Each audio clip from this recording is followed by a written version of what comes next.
అంటే ఇచ్చేస్తాం. ఎందుకంటే ఇవన్నీ అలా వచ్చినవే కదా, అలాగే వెళ్ళిపోతాయి అంతే. ఈ వైరాగ్యం అంటాను దీన్ని. వైరాగ్యం మానవ జీవితంలో ప్రధాన ప్రవృత్తి కాగలిగితే యావత్ సమాజం బాగుంటుంది. వైరాగ్యాన్ని ఇప్పుడు నెగిటివ్ క్వాలిటీ కింద ప్రచారం చేయొద్దు, ఇట్స్ పాజిటివ్ క్వాలిటీ. అది మన ఓకే, మీరు మార్పు తల్లిదండ్రుల మీద పెడుతున్నారు.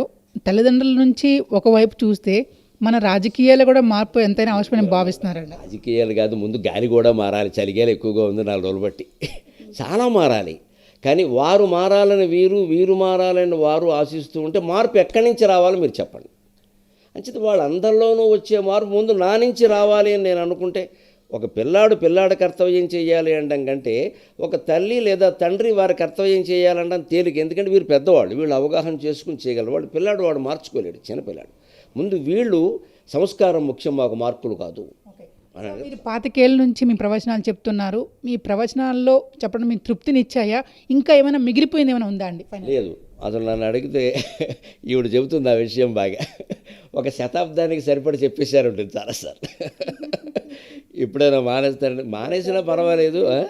ఒక దశాబ్దంలో ఒక శతాబ్దానికి సరిపడా చెప్పేశారు, ప్రతి అంశాన్ని చెప్పారు.